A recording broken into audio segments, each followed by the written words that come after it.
Chapter 11. Trees and Stones. The Morgan house, like most of the houses on Eagle Lake, was built into the hillside above the lake.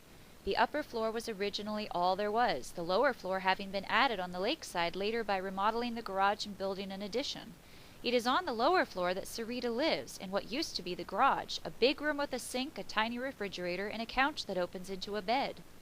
Beyond Sarita's room, past the stairs that come down from the lake room above, past a hallway with a bathroom, behind a perpetually closed door, is the addition, Charlie's mother's studio. Charlie stands in the shadowy dark hallway staring at that closed door. It was her mother's studio, she thinks. What it is now is something else again. Storeroom, warehouse, museum. She has not gone into it, the way she hadn't walked the woods trail, since she was 10 years old, and her mother's real voice, her real living, breathing self, filled it with activity and life. Sadie and Coyote have gone. As soon as Coyote finished eating, they swam the lake in the rain and disappeared beneath the Davises' trees. Still wearing her slickers, she stood on the dock and watched them go.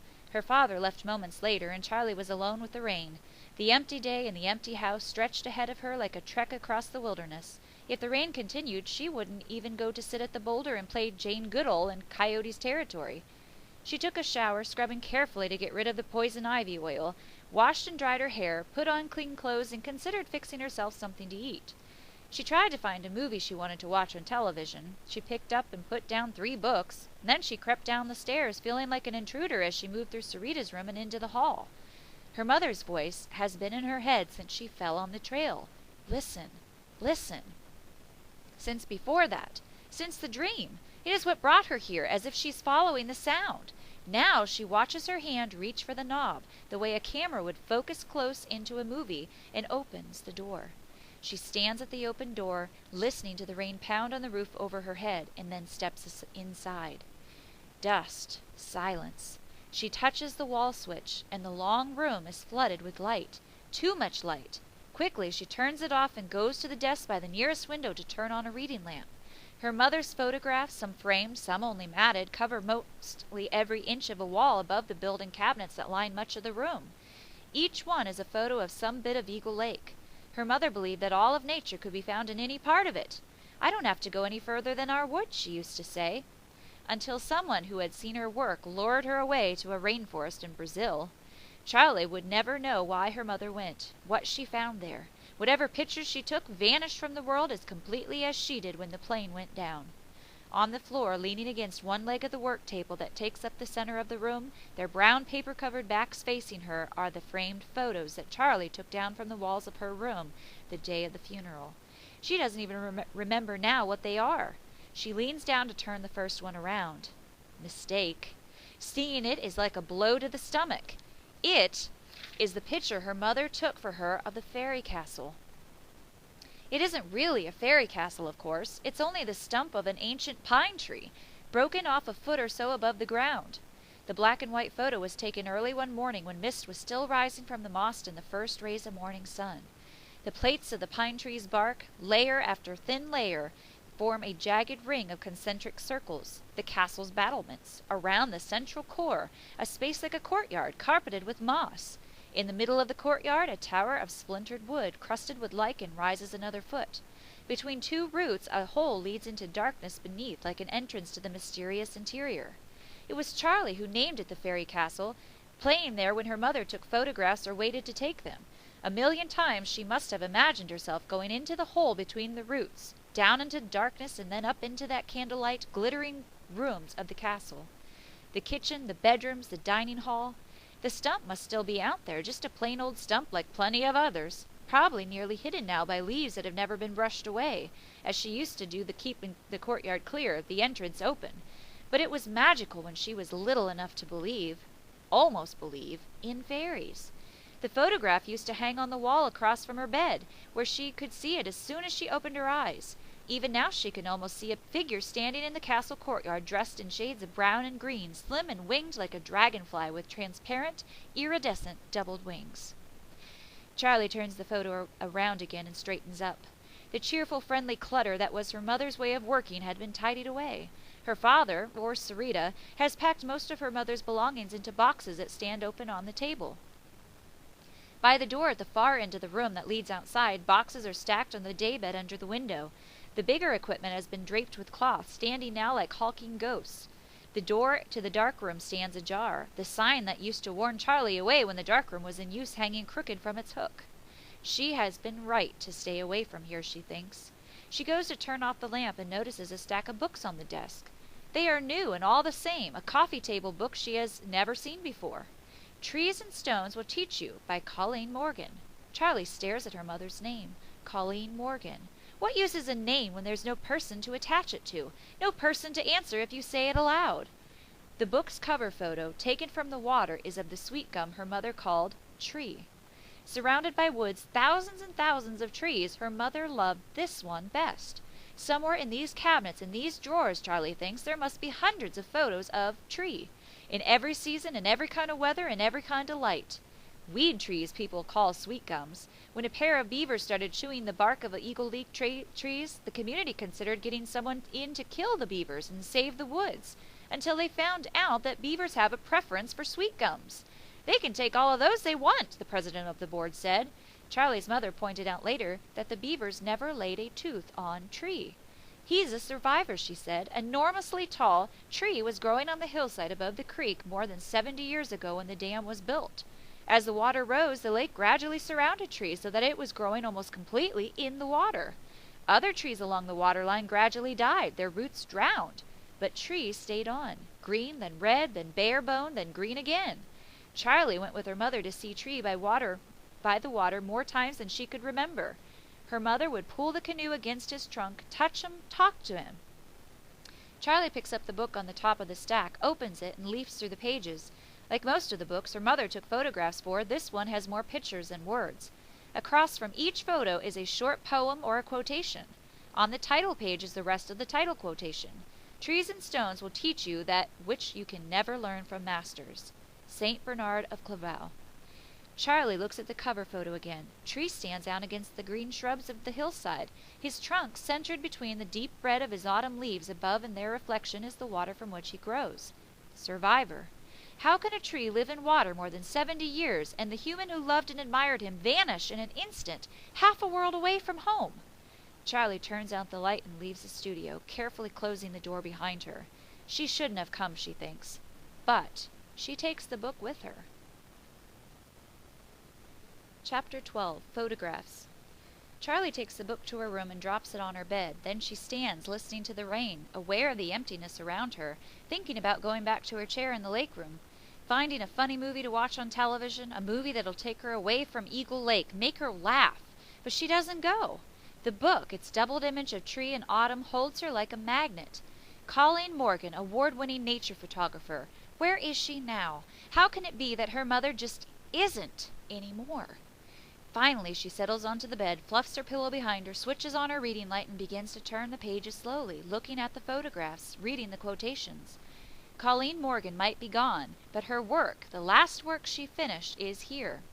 As often as Charlie went into the woods with her mother while she was working, the pictures she took there was always a surprise. It was as though the camera saw a different world than Charlie did. Small things got bigger, or big things got smaller. Edges blurred in the mist, colors sharpened in the slant of late afternoon sun, shadows deepened. The sun sparkled individual diamonds and streaks of brilliant light on the surface of the water where there had been only ripple and glitter. The stillness of the picture caught a moment that would have been different for Charlie even if she'd been sitting exactly where the camera was at exactly the same moment, looking at exactly the same thing.